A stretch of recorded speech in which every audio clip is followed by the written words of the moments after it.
Watch this. Claude by default cannot get real-time data, but I know a tool that can. Top channels posted on X, summarize the trends, etc. And it's just going to fall over. It can't get the data.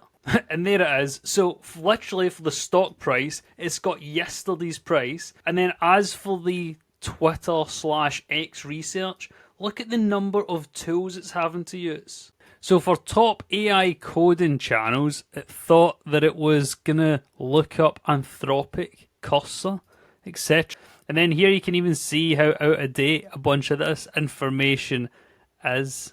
But here's what people get wrong. The model isn't the problem. It can reason, plan, write, code better than almost anybody you know. The problem is access. Out of the box, it has basically no tools. It only has maybe access to searching the internet. So if you want like livestock data, YouTube data, X data, you're going to have to hook up a bunch of APIs. And trust me, I've built enough AI automations to know it's an absolute nightmare to hook all of these up individually. And now Twitter's probably the best example of how hard this is to do. It's not just grab an API key and you're good to go. You have to deal with developer apps, OAuth, callback URLs, access tokens, refresh tokens, scopes, rate limits, and different permissions for reading, searching, posting, replying, liking, monitoring accounts. That's so much infrastructure for just one little agent to try and understand. Never mind you. And that's the problem that we're fixing today using AIsa. Now, the main test for today is going to be Twitter, but we're also going to use and check out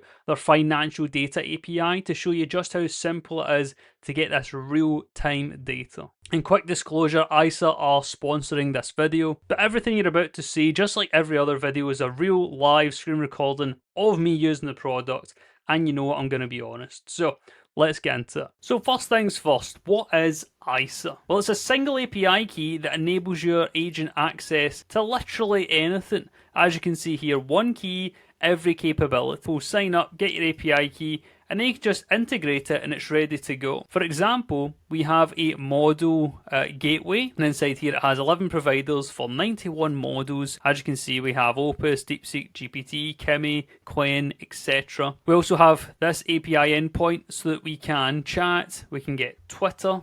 As I was saying, it's so good for Twitter because normally you have to set up so much stuff. You also have access to Tavily Search, YouTube, which is another really good one because setting that up using Google Cloud Console is so frustrating. Scholar, Perplexity, and a bunch of others. Not to mention an entire library of skills that you can just use out the gate. So run Twitter on autopilot, just use their Twitter autopilot skill. Look at all these endpoints that it has access to. It's crazy. As well as SEO, keyword search, trend forecasting, Perplexity search, SERP, etc, etc. So first thing, let's get the API key. Sign in with my Google. See this last used?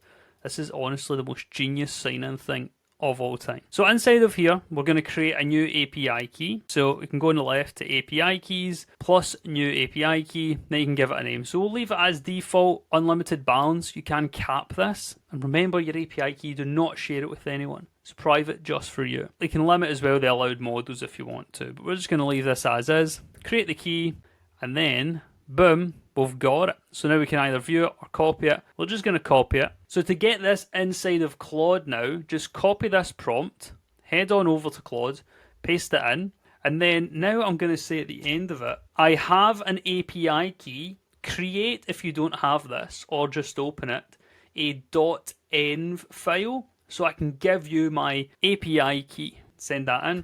Because basically here, if I give it the API key directly, then it's going to be in plain text. It's just a bit dodgy.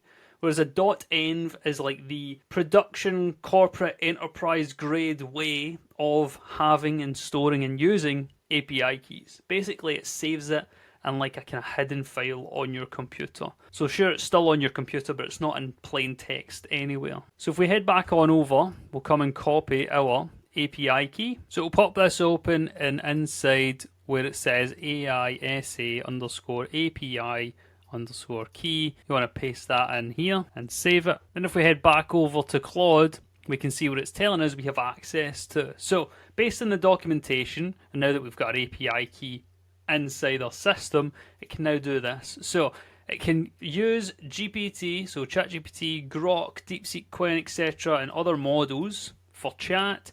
It has Claude as well. It can list models, it can generate images and videos, and it has access to data and skills. So to show that we're actually got this up and running, we have now the same prompt, and I'll just say use AIsa, and then the same prompt, find what top AI coding channels posted on X this week, summarize, and check the current NVIDIA stock price. We'll go up to Ultra Code, and we'll send that in. And we can see already that it's using the API endpoint for the financial prices, and this is what I was saying here. It doesn't send this in plain text. It actually obscures your API key so that you can't, leak it essentially. And there we go. The NVIDIA price is in as of 11:27 UTC today, 3 minutes ago. So literally when it sent it, it's got that exact price back. Versus if we look back at the previous one, it literally said data as of June 24 to 25. And look at that, man. It already understands that I'm actually looking for people in my niche. I don't know if this is a Claude thing or part of using AIsa, but it seems to actually be looking at the right accounts this time, which is, awesome.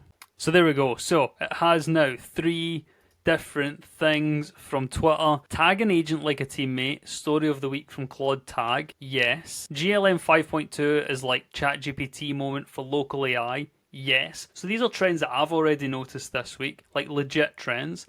And then skills and automations are the new primitive. 100. Yeah. Open AI codex, record and replay. So it's literally getting real trends now. I can't.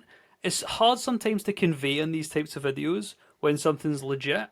And this right here is so legit because these are the actual trends that I've seen this week as an AI YouTuber versus, for example, if you look at this one here, the trends that it gave me here were not really things that I found interesting this week or that have even really popped up to me. I was shown in the intro all of the tools that were being used by Claude is because this type of thing can now be standardized into a real workflow. For example here, if I say, build a reusable morning routine using the Twitter autopilot, pull YouTube rankings, etc., and send this in, it will now be able to set up a real routine, and this real routine will then use an actual API endpoint, AIsa, and so now we can rely on consistency, because it's the one problem agents have that people don't talk about enough is the inconsistency. And using AIsa turns our agent into a real workflow without all of the faff of managing separate billing, separate API keys, and then all of the other stuff I was talking about, OAuth, callback, scope, etc. You can see here that it's fetching and going to use the skill that we were originally showing you. And as I was saying, because it's just one API key for a bunch of services, it can also use Perplexity and Tavily to get deeper, better answers, because Perplexity is one of these interesting ones where it's actually probably the best at searching, especially for like fast research. Data collection works perfectly, all 5 sources pulled cleanly. YouTube works perfectly. Routine is working end to end. Now let's see what it can do. There we go, it's showing us now it's getting YouTube, X posts, keyword mentions from X, competitor activity, searching the news, and then synthesizing this all using an AI model inside of AIsa. And then it writes a dated brief here that we can go and check out. Today's brief is Claude Tag is the week's #1 story. I haven't even covered that in the channel yet. That's crazy. If only I had this already up and running. 3 ranked video ideas, Claude Code in 2026, the complete beginner's guide. I treated Claude like an employee for a week. Claude Code honestly reviewed. That's a good idea. Is AI coding making us worse developers? My honest take. Another really pertinent point for this moment in time. Tweet draft for the best idea. Anthropic just renamed half of Claude Code and added a tag it like a teammate. Beginners are panicking. You're not. Yeah, you're not. Multi-agent workflow recommended pick. Everyone's lost it over Claude Tag this week. You tag an agent in Slack, it does the work. Lovely, but you can't delegate a job you've never done. This is what I continually find with AI. It's really hard because you try to make them little employees for jobs you've never done before, and you don't really know how to critique it other than say, that's bad, which is, really hard work. But there we go, we now have all of these tweets, all of this research, without having to have 1, 2, 3, 4 different API keys and billing structures set up. Just one. And it's giving real-time information to Claude. There you have it. Consolidate your billing, consolidate your API keys, your security posture, and get actual real-time information to Claude. Check out AIsa in the description below, and I'll see you in the next video. Take care, and bye-bye.